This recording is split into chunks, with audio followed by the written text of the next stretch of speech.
Hello, welcome to a new podcast series on the writings of Marcus Tullius Cicero. I'm Josh Bowman, Executive Director of the Ciceronian Society, and our goal is to read through and discuss selected works by Cicero, starting with what is arguably his most influential work, De Officiis, or On Duties, as we call it in English. With the help of various guests, I and other members of the Ciceronian Society hope to introduce more people to the works of this great Roman statesman, with a couple possible exceptions. Most of us on this show are not specialists in Cicero, but we think this will make our engagement with his life and work more accessible to the majority of people listening who are also probably not specialists. The Ciceronian Society, however, is not exactly a Cicero studies organization. In fact, we're an explicitly Christian organization that seeks to encourage and equip Christian scholars as they serve the church. So while we will definitely bring a Christian perspective and critique to this conversation, to Cicero's writings, this does not mean we're simply going to trash him or make him a saint or something like that, right? We want to take him and his context seriously and respectfully, believing that he has much to offer on contemporary questions and issues, even if it's not always obvious what that contribution might be. I would also mention that as Christians, we know that Cicero, he's so unusual among ancient figures because we have so much information about him. So many of his writings survived. He became, in some ways, an inspiration for a lot of the language that the church would use to talk about itself, especially in the Middle Ages, right? His Latin, Caesar's Latin, as well as the ecclesiastical Latin that would develop among others. He is a huge impact on how we talk and how we think, and that is not a small role to play. Plus, we know that when it came time to invent the printing press, what's the second book off that printing press? It was On Duties, the book we're going to start talking about, because it was so important. The first, of course, being the Bible. And so we are going to take him seriously, and we are going to, and we'll have some fun. I mean, Cicero had a sense of humor, and so we're going to have to bring that up here more than once. We also welcome your questions, feedback, criticism. Go ahead, put it in the comments. And because we begin this podcast knowing that we have a lot to learn, and you're invited to help us in that process. I should also mention that this is one of two podcasts by the Ciceronian Society. The other is called The Sower and covers a wide range of topics related to our core themes of tradition, place, and things divine being a phrase of Cicero's. Be sure to check out that one as well. The Sower is published approximately every week on Sunday evenings, and our goal is to get this one to have short, regular episodes of this series until we're done, until we get to, well, wherever we want to stop. We will not be putting a time limit on the series as a whole in terms of how long we're going to do this for. We want to get to the end of at least this book. We'll see how it's going and maybe move on to other writings of Cicero.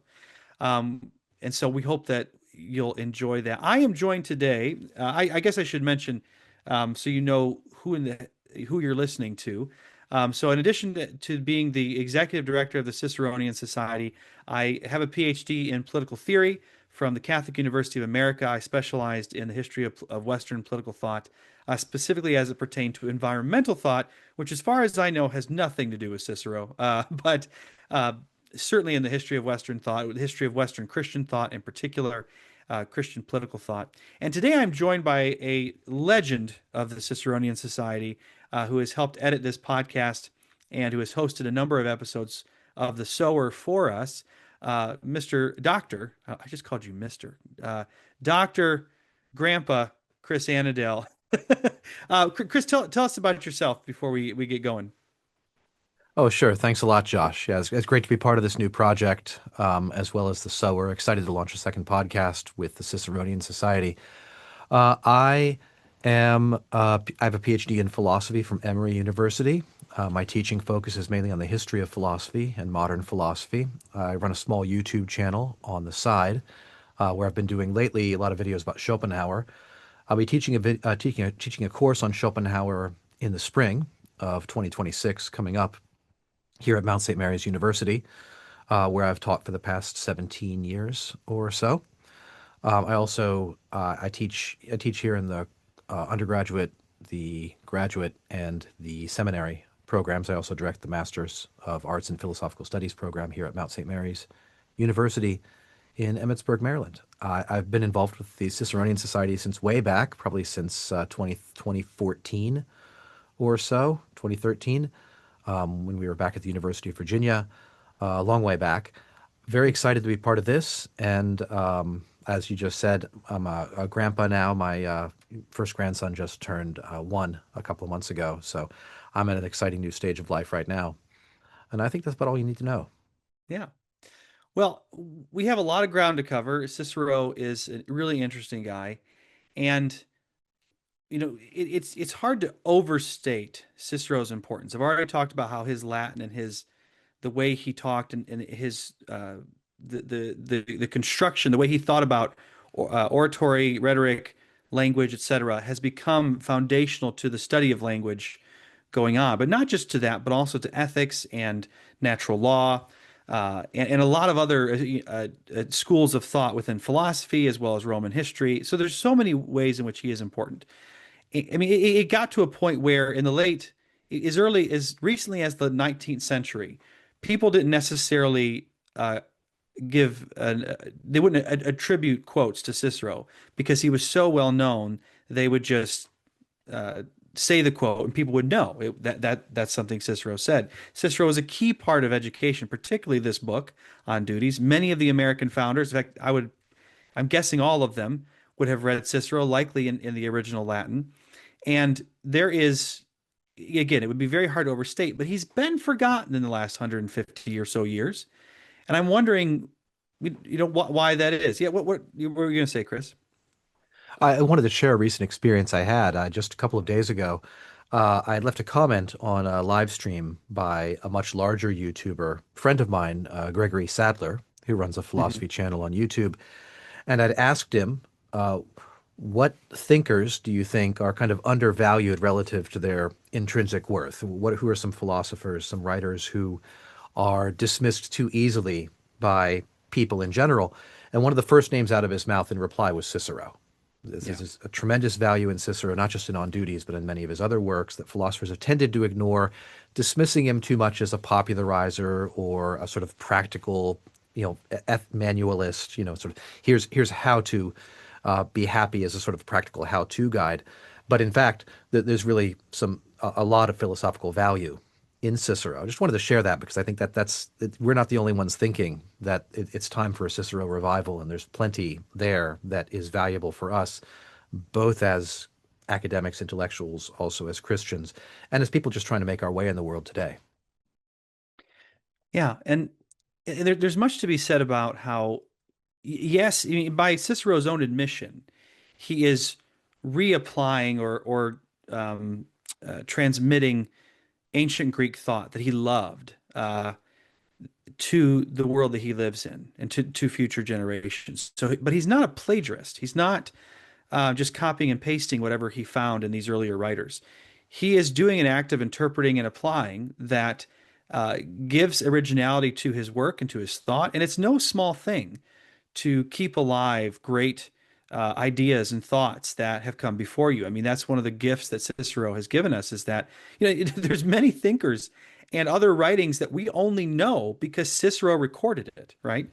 And then later, there's parts of Cicero that we only know because of Augustine recorded it, but that's a different story for later. Um, let's talk a little bit about Cicero and his life. I want to go through and just give a quick biographical sketch. If you want an easier, there's a lot of books being written about him. I actually just got one on my desk. This one, Cicero, The Man and His Work by I think it's you pronounce it Andrew Dyck, Dyck. I have not read it yet. I have no idea if I can recommend it to you because it is a huge book, but it is a biography of his. There's a really accessible one by oh, his name escapes me right now. He's a popular historian. Is it Anthony Everett? Does that sound right? I think it's Cicero. Well, I'll put it in the show notes. I'll try and remember when I think of it. Very accessible uh, book that covers his life. So I'm not going to do justice to it here. But he's born January 3rd, 106 BC in Arpinum. Same as the town that the general Marius had come from, if you know Roman history at all. Marius is the one who saved Rome from a barbarian invasion in about 101 BC, while Cicero was just a boy. He is a contemporary of Caesar and Pompey. Of course, that's going to be really important for later in his life. He's actually born the same year as Pompey. But he's 6 years older than Caesar. Cicero Importantly, was what you call a novus homo, a new man. And this means he was not born to political power and prestige, but would be the first in his family to achieve political office through merit, basically an aristocrat by effort, not because it was just handed to him. Though I want to make sure I also say his family was not poor. They were local aristocrats rather than on the national stage until he is older. As a teen, he does do some military service under Pompey's father in what's called the Social War, which was between Rome and her Italian allies, which ends up expanding Roman citizenship to more people on the Italian peninsula. Very important moment in Roman history. He was well educated as a child. He studies law with Scaevola, studies oratory in different places. He survives the proscriptions of Sulla. Sulla comes after Marius as a dictator in Rome in the late 80s BC and makes his first public court appearance in the Forum in 80 BC. He travels to Greece and meets a number of famous philosophers, comes back from Greece and starts working his way up the Cursus Honorum. He's quaestor of Sicily just before Spartacus' slave revolt, and he famously discovers the grave of Archimedes. I always like that particular story. He makes a lot of effort to find it. He then moves up to be aedile, praetor, and eventually he has his son Marcus Quintus. He had married Terentia a few years before this. I can't remember the year, but Terentia is his first of two wives he will have. 63 AD is a big year for him. That's when he serves as consul. And that consulship, even though this book is going to be written, I think, um, like 20 years later ish, the consul at the time is the highest political office. Remember, there's no emperor yet. And he had there's always two consuls. The other one is Antonius, but no one really thinks about him. But famously, Cicero exposes the infamous Catilinarian conspiracy, which earned him no shortage of both fans and enemies in his time. And his reflections on that consulship and his defense of his actions play an important role in this book that we're about to read, as well as others he does. After his consulship is up, he returns to the Forum and eventually takes a case where he testifies against Clodius on a sacrilege charge. I think it was actually sleeping with the Vestal Virgin. Don't quote me on that. But this is in the late 60s and early 50s, by the way, when Caesar, Pompey, and Crassus form the first triumvirate, which Cicero refuses to be part of. Caesar becomes consul and then eventually goes off to conquer Gaul. Then the same Clodius that Cicero testified against earlier has it in for Cicero, and so he leaves town and is exiled in 58 BC. Now we're well into the last days of the Roman Republic at this point. Again, another key piece of the context here. The Roman Republic is dying, but it's hard to say whether everyone realizes it, though I think Cicero can see some of the writing on the wall. The beginning of the end, I would argue, and others have argued, is actually with the conflict over the Gracchi brothers in the mid-second century, so about 30 to 50 years before Cicero's even born. And while Marius and Sulla inspired no shortage of trauma on the Republic when Cicero's a kid, we are now entering the days of increasing civil conflict. The triumvirate is doomed to break apart, and Cicero can see much unraveling as Caesar flaunts Roman traditions and laws. And there's mob rule in Rome at times. And this is when he also starts to write works like his De Republica and De Legibus, the Republican laws, that, at least in some cases, Chris, correct me if I'm wrong, but we don't discover those until what, the late 18th, early 19th century in the Vatican? Not certain about that. I'd have to check the sources, but it's plausible. I know a lot of that was, we do get the text of some of that in St. Augustine's City of God um, before we actually get the actual text. Again, I think it's found in the Vatican early 19th century. Now, Cicero is then involved in some peace efforts. He's assigned by Pompey while he's living abroad. But in 48, Pompey loses to Caesar at Pharsalus. Pompey runs off to Egypt where he's murdered. Cicero is pardoned by the next year by Caesar, a pardon which Cicero wonders if it's a little dishonest in different ways. I think that comes up in this book at some point. The Republic is dying. Caesar's doing his best to kill it, defeating the remaining Republicans like Cato in North Africa. And at this point, we should mention that Cicero divorces his first wife, Terentia, and then marries Publilia. I don't know if I can say that right. But with Terentia, Cicero had welcomed a daughter, Tullia, very important piece here, who he clearly loves in a very deep and profound way. Sadly, Tullia dies after giving birth to a son in 45 BC. And this moment inspires deep grief in Cicero and many, many writings. In fact, the years of 45 and 40 BC are extremely prolific for him. Now, 44 BC, of course, is also the year that Caesar's assassinated, an act which Cicero does not participate in, though he will seek to defend it in this book. In fact, that act and its failure to restore the republic is arguably the most important piece of the political context shaping this particular work. But Cicero's position is precarious. So he has to flee again. He goes to Greece, but returns a few months later, doing his best to make Mark Antony hate him. And in his view, Antony is becoming an even worse tyrant than Caesar. Um, and he's going to argue that Brutus and Cassius should have killed Antony as well as Caesar. It's late in 44 BC when Cicero also writes De Officiis, the book that we're about to read, also called On Duties. And the subject of our podcast, this will be his last work. It's also the last extant writing that we have to his son, who's also Marcus Cicero. The second triumvirate forms between Octavian, Lepidus, and Antony. Cicero ends up on a proscription list, and he's murdered under Antony's orders on December 7th, 43 BC, at the age of 63. Now, I've skipped over a lot. Anybody who knows Cicero knows that. And as we read, we're going to have to come back to some of these people that he met, especially as he's learning, people he's learning from. Posidonius, Philo of Larissa, Diodotus, Panatius, I think is how you say it, Panadius. But yeah, we're going to have to, we'll go backwards as we need to.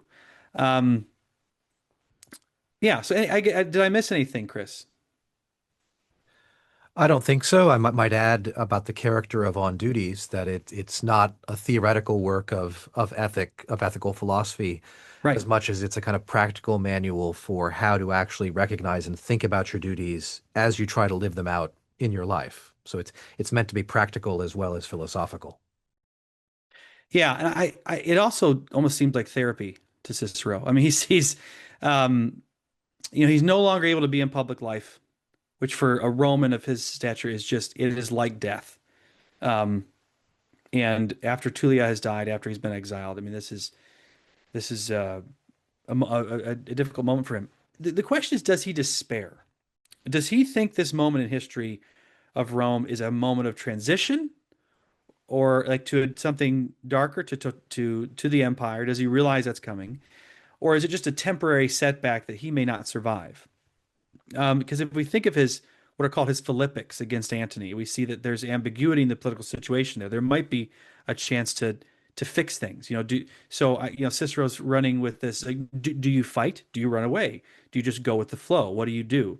And so I think that's part of that here because again, Cicero's not a pure Stoic in this sense. I mean, he's certainly influenced by the Stoics, but in that influence of the Stoics, he's asking that question: how do we live? How do we make the right decision, the honorable decision, given the circumstances? And that's not easy. And he wants to educate, especially younger men, on how to do that. And so this book is very much a part of saying, let's think through how to make honorable, good decisions according to virtue. And yeah, that's essentially On Duties for you. So are we ready to start reading? Yeah, I think so. Why don't we dig into the very beginning of the book and we'll see what comes to mind. Yeah, I should mention, by the way, we're using my camera's not as good. Yeah, we'll let Chris pull his up. This is the version of Cicero's On Duties it's the Cambridge Text and History of Political Thought, edited by M.T. Griffin and E.M. Atkins. I believe is it Griffin or Atkins that is the translator? I We know got we to looked it up once. I think it's Atkins. Yeah, I think it's in my notes here. I think, yeah, it is. It's translated by Margaret Atkins, edited by Miriam Griffin and Margaret Atkins. This version is published in 1991. Highly recommended. This is the version we will be reading from. And here we go. There are three books, by the way. We will start with book one. Marcus, my son, you have been a pupil of Cratipus's for a year already, and that in Athens. Consequently, you ought to be filled to overflowing with philosophical advice and instruction through the great authority of both teacher and city. The former can improve you with his knowledge, the latter by her examples. However, since I myself have always found it beneficial to combine things Latin with things Greek, something I have done not only in philosophy, but also in the practice of rhetoric. I think you should do the same, that you may be equally capable in either language. In this respect, I have, it seems to me, provided a great service to my countrymen. As a result, not only those ignorant of the Greek language, but the learned also, think that they have found some assistance both in learning and in making decisions. Now, Chris, anytime you start a book, the beginning is important. Yeah. Um, and so, what do you think? And again, I think we should also mention that it's not clear that this would have been the final version that Cicero would have published. So he didn't get a Mhm. chance to edit it. But the way he starts this is still important. It's not a dialogue like some of his other works. It's he's writing to his son, right? What do you think this opening tells us about what we're about to jump into? Well, I get two things out of it, I think, from an initial look. One, it is addressed to his son, so it is a kind of intimate document. This is an advice given by, a brilliant man, but it's advice given to his son, to someone he cares about. His son is about 21 years old right now, and he's living, I think, in Athens. The other thing I'd get out of this is that he's talking about the value of writing in Latin and reading and doing philosophy in Latin as well as in Greek. And I think that there may be a little bit of I want to say, prestige competition here, where one might think, especially the son studying in Athens, that well, Greek is really the language of the philosophers. It's what's really valuable, and Hmm. Cicero is writing in Latin to his son, and in some ways is defending, I think, the value of conducting this kind of inquiry and this kind of teaching in Latin as well as in Greek, and then he's sort of expanding it as a work that might be read by some others in some version. We, in a sense, are standing in for the son who's going to get this practical advice that is going to be valuable, although not perhaps directly in line with sort of Greek commentaries on Greek original texts. That's Hmm. my initial take on that. What's yours? Yeah, well, one thing I was interested was to look at it was who is Cratipus? It's quite the name there. Back here in page 156 of our edition, they write that Cratipus is a eminent peripatetic philosopher born at Pergamum. Inscriptions there show that he took the name and tribe of Cicero after being granted Roman citizenship. At Cicero's request by Caesar, originally a pupil of Antiochus of Ascalon, he had deserted the academy and was teaching as a peripatetic in Mytilene on Lesbos by July of 51 BC. Anyway, so he's a teacher of Cicero's son, and apparently he's part of the family by adoption, essentially, not by blood, which I thought was interesting. Um, and he's going off to Athens. I also really like this part where Cicero talks about the great authority of both teacher and city. The former can improve you with his knowledge, the latter by her examples. How does a city teach? Right? That's an interesting idea. Does he mean the leaders of the city? Does he mean the experience of the city? Does he mean the difficulties of the city? It's not immediately obvious to me, but you know, as you said, this is not a theoretical work. Hmm. He wants to dive into what does it mean to live in a city and to live well. Hmm. The knowledge you get, the theories you get, right, are not going to be enough, Marcus, to figure all this out. Well, you might think he's also sort of kind of calling, if the son is inclined to be a little bit brainy and maybe Yeah. a little bit condescending about it. This is the Roman man of action, right? This is the politician, even though he's sort of, he's in exile, he suffered some a fall from power and some disgrace and eventually will lose his life. He's still defending the idea that ethics needs to be put into action in public life, in politics, in warfare, in making practical decisions. And so he may be warning his son, or maybe us, against thinking of, ethical philosophy of goodness, of the honorable, etc., as objects of academic study. It may be saying, in a sense, either implicitly or maybe we'll read explicitly, don't get too inside of your head about this. When you're thinking about duty, it's about doing your duty in the specific context that you're in. And here's a great deal of practical advice about this. Looking ahead a little bit, one of the things that impresses me is that when Cicero comes to talk about virtue, he begins talking about wisdom and he finishes with wisdom in about two paragraphs. And then he goes on to talk about justice and courage and being a man of great soul, all the sort of practical virtues there. So I think some of that is even front loaded in here, Right. You're studying Greek, studying in Greek with the Greeks in the heart of the Greek Academy in Athens, but don't get to thinking that that's where it's at. The real business of ethics and duty is going to be in the practical world.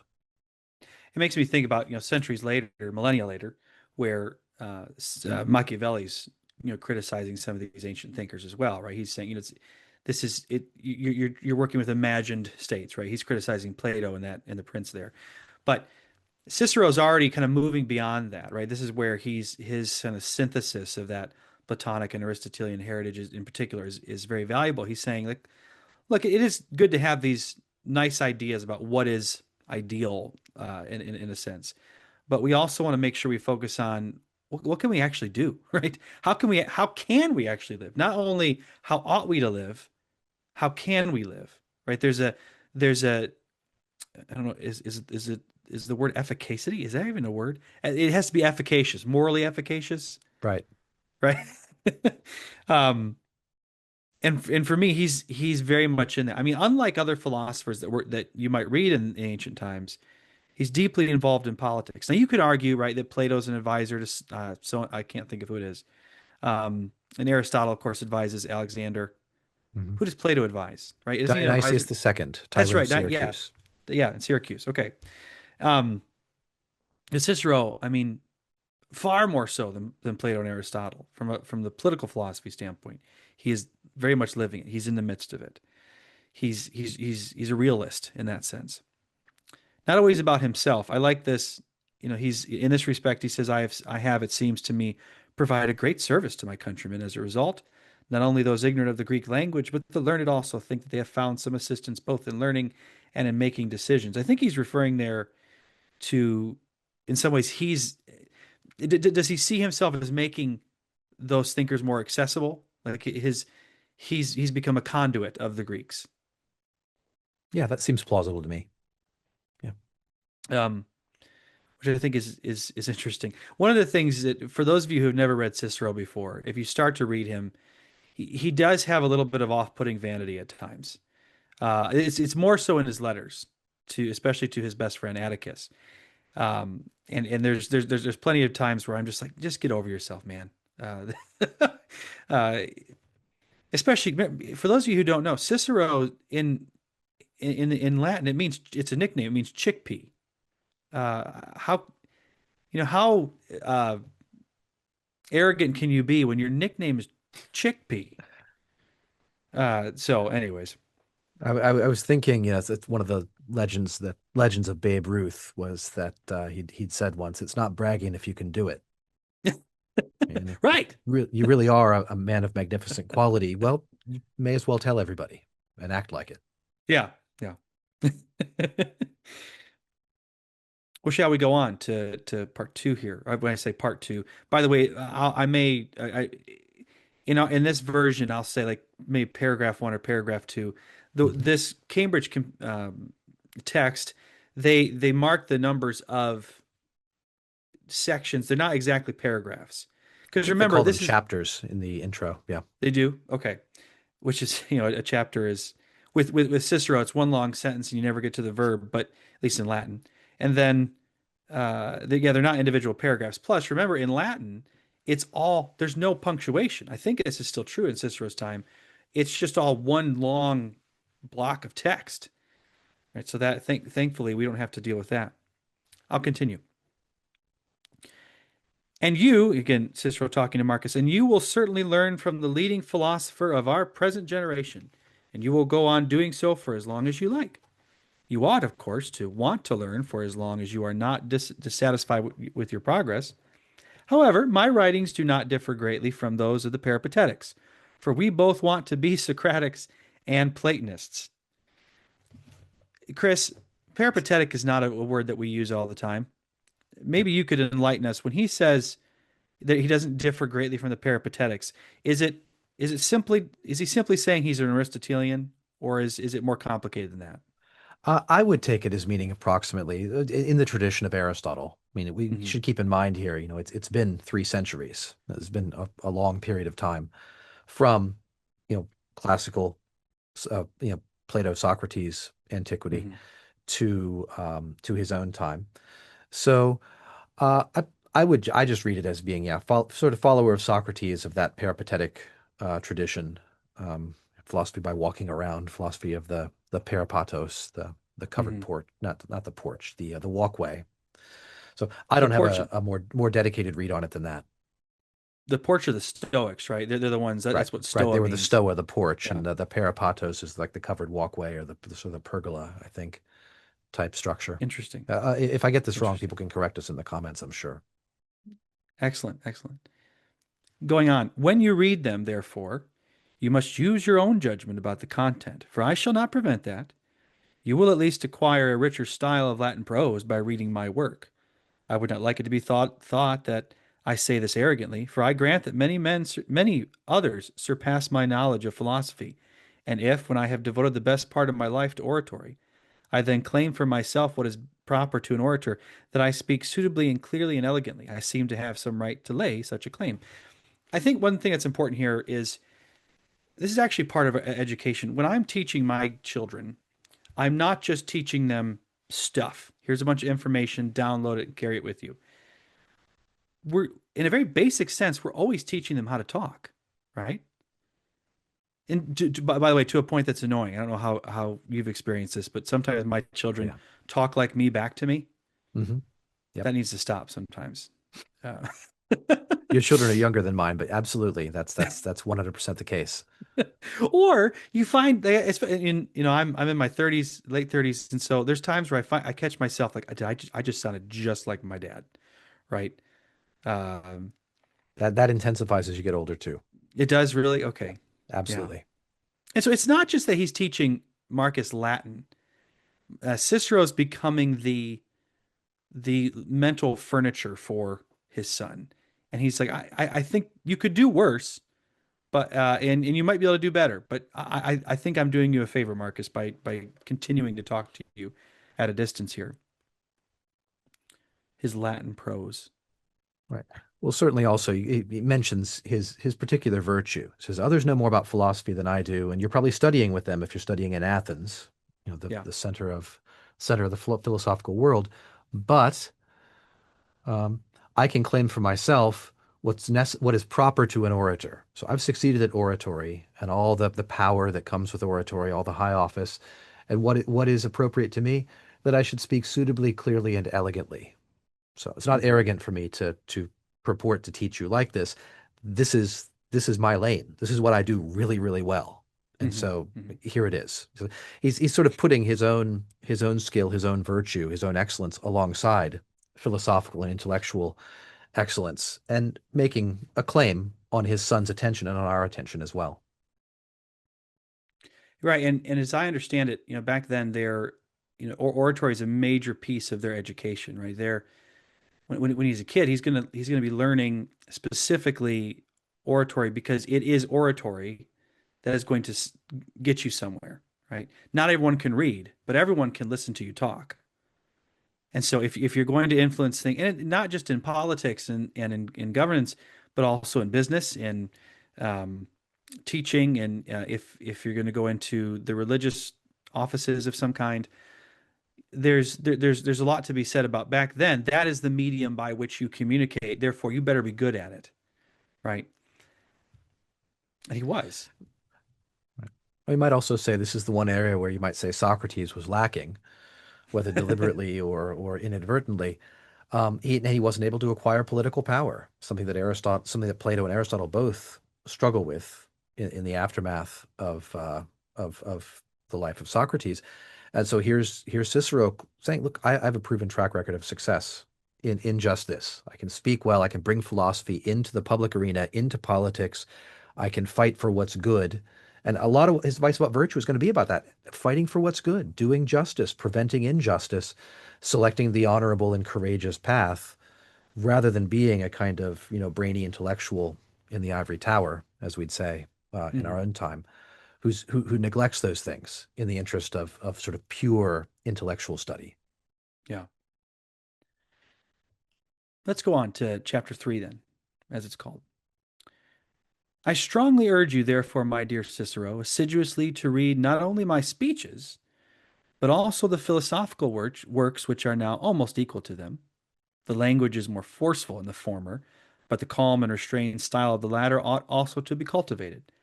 Furthermore, I see that it has not happened to this day that the same Greek has labored in both fields, pursuing both forensic oratory and also the other quieter sort of debating.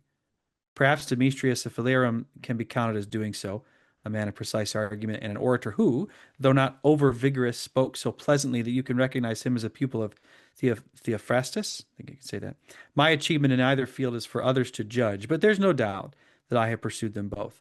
Now that's interesting, and that kind of gets to what you're saying is for Socrates, he wasn't he wasn't as good at one of them.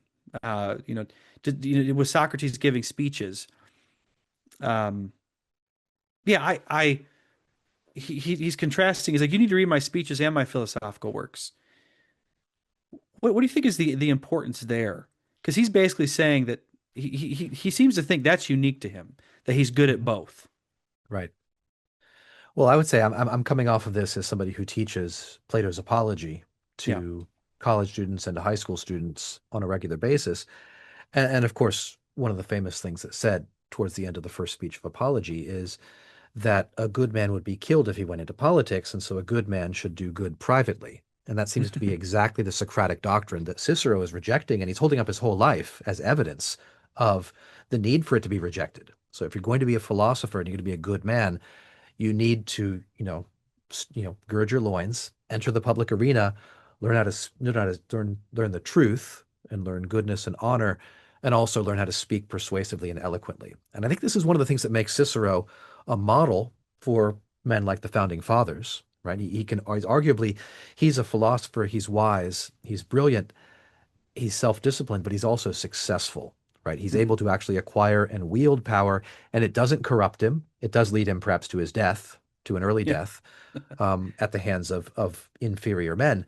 But if Cicero is to be admired, in a sense, it puts the lie, at least in his place and time, to that Socratic conviction that um, power and truth seeking would seem to move in opposite directions. And I know there's a tremendous amount of scholarship on that. I'm coming at this from a sort of beginner's perspective for the benefit of some of our readers and listeners. But I think that's absolutely part of what he has in mind is that my authority comes from um, not just my intellect, but also my oratory, my ability to speak persuasively, and to combine those things to synthesize them into my intellectual identity. It's such a different way of thinking than today as well. I mean, you compare it to today where if a philosopher, if you go into public, if you were to pursue public office, right? Which I just as someone who cares about you, I'm like, please don't ever do that, Chris. And you've never suggested you would. I don't want to. But again, there's also like Cicero would think that reflects poorly on us, right? If we're good men, I am not claiming such a thing. That then shouldn't ought we to seek power, to wield it justly, right? Should we be afraid of power? Is there something more noble to avoid it, to say no, right? Yeah. And I think Cicero is saying, well, look, if you can cultivate the virtues, you should go for this. Hmm. You shouldn't just hide and be escapist, right? It's not Hmm. the philosopher king's job to I mean, granted, I don't think he's not referring to himself as that, but he is suggesting that our modern, we'll call it small d democratic aversion to the pursuit of power and office and our belief that anyone who does it is somehow corrupt and bad, that is misplaced. Hmm. And I think this is, again, looking ahead quite a bit, but maybe 20 pages or so. When he comes to talk about justice, he's going to specifically call out the Platonic philosopher king and say he commits a certain kind of injustice by withholding his wisdom and talents and ability from the public arena, by preferring the intellectual and the abstract to doing, good, noble, honorable deeds for the benefit of the republic. In a way that he's being unjust, and he's very Mhm. specific, calling out Plato in books 6 and 7 of Republic, and that vision of what intellectual excellence means. So I think that Yeah. he's going to come with some sharp knives for at least parts of the philosophical tradition that he's inherited that many of us would be familiar with. So something to look forward to as well. Yeah. It also gets back to the point that Cicero's not just Plato in Latin, right? I think there's some people that treat him that way, which is ridiculous. This is a great example in which he's already starting to distinguish himself from there. Let's finish this episode with chapter 4. I certainly think that Plato, if he wanted to try his hand at forensic oratory, would have been able to speak weightily and expansively. Conversely, if Demosthenes had held on the things he learned from Plato and had wanted to articulate them, he could have done so elegantly and with brilliance. I make the same judgment about Aristotle and Isocrates, each, because he so enjoyed his own pursuit, despised the other one. Now, when I had decided to write something for you at the present time, and much more in the future, I very much wanted to begin with something which was preeminently suitable to your age and to my authority. Many weighty and beneficial matters in philosophy have been discussed accurately and expansively by philosophers. However, it is their teachings and their advice on the question of duties that seem to have the widest application. For no part of life, neither public affairs nor private, neither in the forum nor at home, neither when acting on your own nor in dealings with another, can be free from duty. Everything that is honorable in a life, depends upon its cultivation, and everything dishonorable upon its neglect. I'll come to that last sentence in a minute, but I have to disagree with him here. He would say that Aristotle would be good at being able to speak well. I can't see it. I mean, Aristotle again. I've mentioned this to you privately. There's been times in my life where I thought to myself, "Dang it, Aristotle, you're right again," which gets on my nerves as a Protestant in particular. But there's there's lots of times where I'm thinking about, I just don't think Aristotle would have been a good public speaker. But if I'm not mistaken, what we have of his writings is there are they class notes that Aristotle write, or they essentially lecture notes that were transcribed. My understanding is that they were assembled from the notes of his students, but again, I'm not an expert on that area. Yeah. I do know that I think Cicero had access to more of the Aristotelian corpus than we possess. I had heard somebody told me once that Cicero had been able to read some of Aristotle's dialogues, so he may have a greater sense of him as a stylist than we have now. We only have about 1/3 of Aristotle's total writings. Okay, that's fair. And let's look at the way he ends here, which I think is really strong state. I'm going to read it again. However, it is their teachings, the teachings of the philosophers, and their advice on the question of duties that seem to have the widest application. For no part of life, neither public affairs nor private, neither in the forum nor at home, neither when acting on your own nor in dealings with another, can be free from duty. Everything that is honorable in a life depends upon its cultivation, and everything dishonorable upon its neglect. Now, he's giving a very, very broad scope to the concept of duty. He's he's not leaving anything out. He's saying, look, you can't escape this. You have to deal with this. You cannot run from it. You can't hide from it. And just the philosophic life is not an escape, right? You have got to make a decision and do what is honorable and avoid what is dishonorable. And so you need to understand duty. And what I can't think of off the top of my head is in this ancient Greek and Roman context is, where do we see the word duty show up in places like Plato and Aristotle or something similar? Is this a topic that came up maybe under a different, in a different color, a different shade before him? That's a good question. I'm trying to think of exactly where the word duty occurs in some of the major ethical writings of Plato and Hmm. Aristotle. I was actually looking at page Roman numeral 45 in this text, which has a bit of a glossary in it about the Okay. translation. The word translated here as duty is officium, right? Of course, the title De Officiis, right? Meaning duty, dutiful service. But one of the things they note in the paragraph about the translation is that sometimes the closest translation for it is responsibilities. So Hmm. you have certain responsibilities, certain duties that are owed to you, that you owe to the public by virtue of your office or to your fellow man by virtue of your talents, your abilities, your situation. And so to be ethical in a sense is to do your duty. It's not in a sort of Kantian sense that it's sort of obligatory upon you in some sort of universal sense, but that it's fallen to you to do this thing, and if you don't do it, it won't be done, and it won't be done well. And a good man, right, an honorable man is a man who's able to do his duty. And I think that's the sense in which he means duty touches every element of life. You have responsibilities in every element of life. If you behave honorably well, if you are excellent, you will be a dutiful man. And if you fail in any way, do something shameful, it's because you failed in some regard to do what is demanded of you. Right. And I think that notion of office too is really important. We think of that, yes, on the one hand, we use the word office, that we have an office, right? Maybe you're elected to it or appointed to it. That's your job.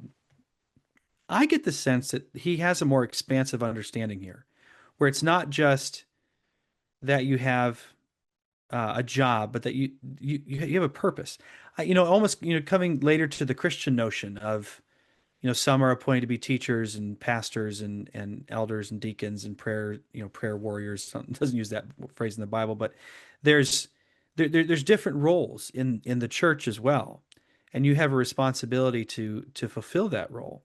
I don't think Cicero is giving uh, God or any form a deity the responsibility for assigning those responsibilities. I could be wrong there, but there certainly is a sense in which the we each have certain responsibilities by virtue of who we have relationships with, the place that we find ourselves in, the tradition we're part of, the country we're part of, the skills we have. And this is, of course, is in deep contrast to today, where the focus is so much on our individual rights. Again, I have nothing against rights, but that's not the full story, right? I think there's the sense of a duty. One of the things that's interesting when I was teaching law was the let's say you see someone on the sidewalk who has just passed out, just had a heart attack. You Could someone sue you for not stopping to help them? In many instances, the answer is no. That even though you do have I mean, I think you have a moral obligation, a duty as a human person to help someone that is in distress. There's our law is at times ambivalent in terms of whether or not you have a duty to help someone, which is striking. I mean, that would be very, very different than what Cicero is talking about here, this notion of duties. Yeah, I think plainly duties and responsibilities are tied in with relationships. So the question would be, for every duty, what sort of relationship is this duty embedded in? Is it my duty as a father towards my children, as a colleague towards a fellow colleague, towards a fellow citizen?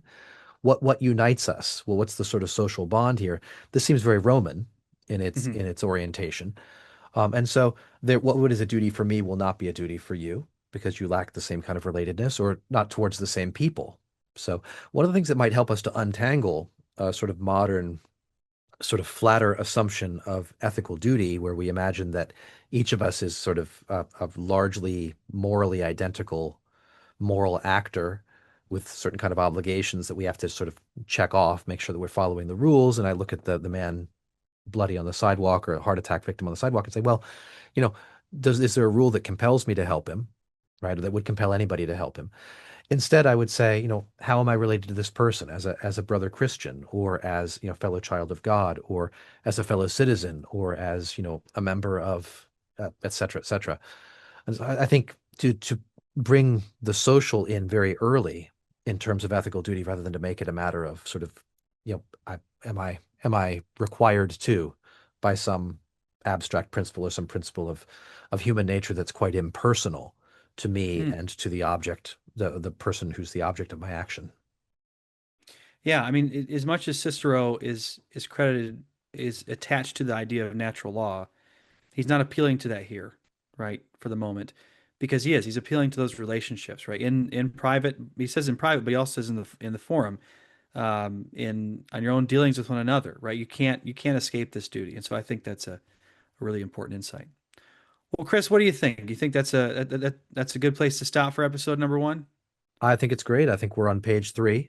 We've come a ways, and we've had a great deal to say. Honestly, I think we've we've laid some good groundwork for what we're going to do. Good place to Yeah. stop here. Excellent. Well, folks, I hope you've enjoyed this first episode. We're going to keep going, so please tune in for the next episode. Be sure to keep, if you have a copy or get your own copy of On Duties, you can keep reading with us. Again, we recommend this particular translation. There are free versions online, not that translation, but you can find other free versions online. I specifically would recommend heading over to the Online Library of Liberty, published by Liberty Fund. They have some great resources, and there's many, many others online. We'll see you next time.